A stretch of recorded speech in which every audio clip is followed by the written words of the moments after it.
For today's video, binigyan ako ni Lola ng pera pambili ng cake para sa birthday ko. At syempre katamada na mag-edit at mag-voice over ay late upload na naman ng person for today's video. At buti na nga lamang at hindi inabot ng March bago mai-upload. At eto nga't sa sobrang makakalimutin ko ay mali pa ng tindahan ng cake ang aking napuntahan. Ang sabi ni Lola ay ang bilhin ko daw na cake ay yung tulad ng binili ko dati na mas masarap pa daw sa binili ni Rappi. Dahil yan yung cake na nasa isip ko at nakabili na nga din ako niyan dati at nagustuhan din ni Lola. Ipinakuha ko na nga at bibilhin ko na sana nang bigla kong naalala na hindi pala yan yung cake na binili ko last year. At dahil hindi ko na nga binili ay humingi na nga lamang ako ng pasensya at ang sabi ko na lamang ay hindi pala yan yung cake na pinabibili ng aking employer. At bukod sa cake ay gusto ni Lola ay bumili din ako ng balloons o diba ako yung may birthday pero sariling sikap na lamang at ako na din ang nag-abala sa pagbili.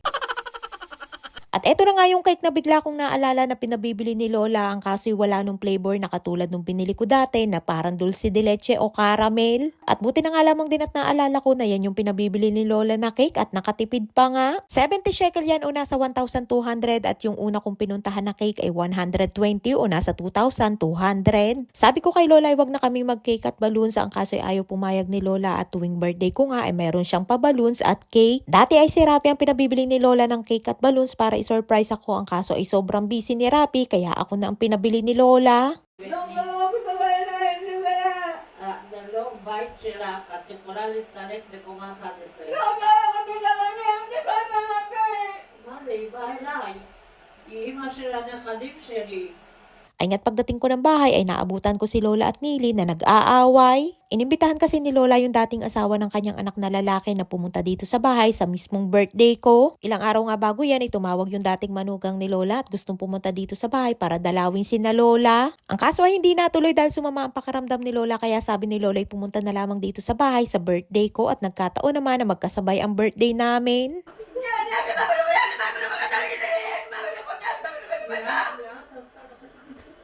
At ang eksena na yan nga ay galit na galit si Nili dahil ayaw niyang pumunta dito sa bahay at ayaw niya daw makita yung dating asawa ng kanyang kapatid. Kapag bumabalik nga ang sakit ni Nili ay lahat na lamang ipinagbintangan na siya daw ay sinaktan kaya ayaw niyang papuntahin dito sa bahay. At dahil si Lola ay mapagpatol ay hindi rin nagpaawat sa pakikipagtalo kay Nili. Ilang beses ko na nga sinabi kay Lola na hayaan niya si Nili at sumang-ayon na lamang siya na hindi niya papupuntahin dito sa bahay. Dahil araw pa naman niya ng Biyernes at Linggo pa yung birthday namin ay paniguradong iba na ang mood ni Nilush.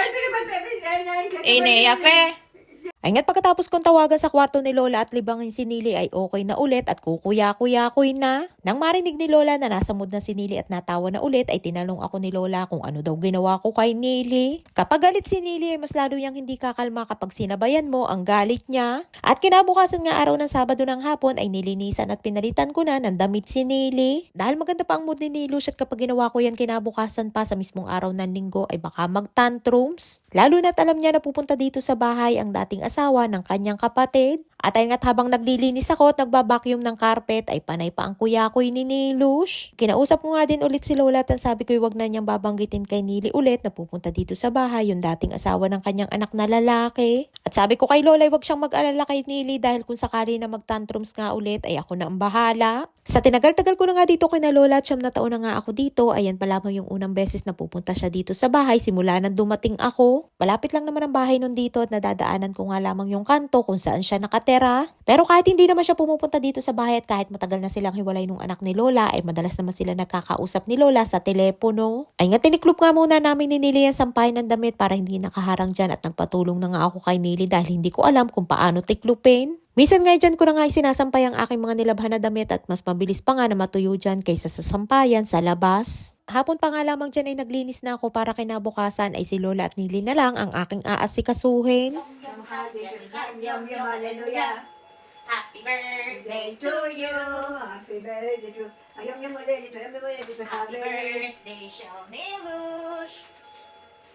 At ay nga't habang nagpupunas ako ng sahig ay panay ang doorbell ni Lola at panay ang tawag sa akin. Only doorbell nga lagi si Lola sa pagtawag sa akin kaya naman mabilis maubos ang battery ng doorbell at bukod doon ay mabilis ding masira. Iya siya maladet. Happy birthday to you. Happy birthday to you. Happy birthday to Nani. Happy birthday. Tada! Yum ulit, yum ulit, yum ulit, lekabeli. Yum ulit, yum ulit, yum ulit, lekabeli. Salam sameach, bezarayim koreh. Yum ulit, lekabeli. Tada! Kama, Sisibuses ka morning. ani? Yan, sisibuses ka morning. Ginawa mo naman ako senior. Ba't kama, ani? Sisibuses. Sisimbises, iluwim. Kaya mo. Kimutak. Tapos ko, ginaya pa ako sa kanya, 66. Ani, sisimbises. Kaya morning. Bemet, Ken. Magtagis na ginawa mo naman ako matanda na. Magandang umaga. Magandang umaga, hapon na. Magandang hapon. Magandang hapon. Kasi magandang hapon. Ako na. Hapon, magandang hapon.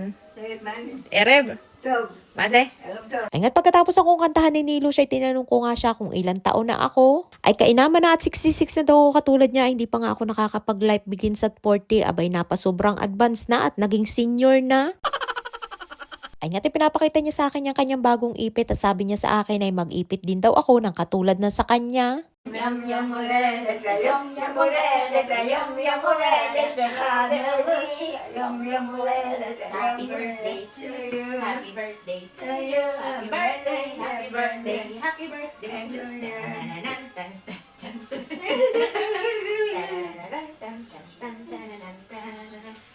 Ay nga't gana ng aking buhay dito bilang isang caregiver at hindi nga lamang caregiver kundi entertainer din para kay Nilush. Ay siya nga dito lang ang ating kwento for today's video at abangan ang part 2. At maraming po salamat sa inyong support at laging panonood. Mag-ingat po kayo palagi. And please follow and share Aqua Infinity Private Resort and Events Place and please subscribe to my YouTube channel.